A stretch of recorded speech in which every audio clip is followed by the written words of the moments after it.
about this guy that I had to meet for lots of valid reasons, but especially the feet. His style was legendary, as I heard it told. His fashion choices, all the voices said, was bright and bold. You haven't lived until you've met him, someone said to me. I'm like, all right, I'm convinced. I'll have to go see. I'm looking all around. I've got to find this guy because, I've heard his trainers are incredibly fly. Someone said he's at the Forum. Yeah, that's definitely him. And sure enough, the guy was rocking that two-way colour thing. But I couldn't ask my question. He was up on the mic, getting loose, getting bouncy, getting everyone hype. I've got to get myself to the front of the stage, but this place is jam-packed and now I'm stuck in a maze.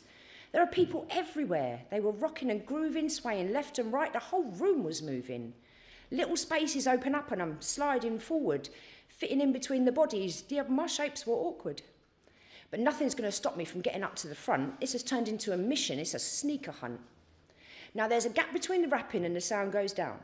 I see my chance between the dancing and I shout out loud, "Oi, mate, where you get your trainers from? They're so nice, you should really write a little song." Directly he looks at me and my confidence crumbles.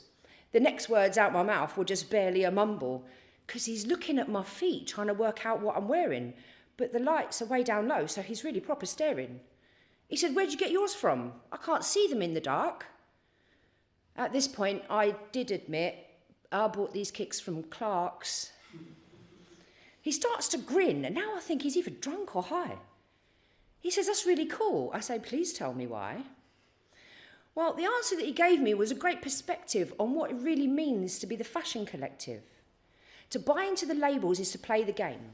Carbon copies for your pennies till you're all the same.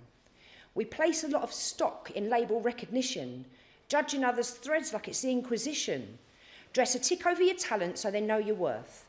All these logos now are recognised across the earth. It shouldn't be the way I know, and it's totally shameless, but yes, I played the game and now I'm locally famous. So you see now what you're doing here is really quite brave. Be unique, just be yourself, not how the masses behave. Wear what makes you happy, stand up straight and be proud. But I've got to get back to this set because this crowd's getting loud. So I left without an answer. Although the chat wasn't long, he never actually told me where he got his trainers from.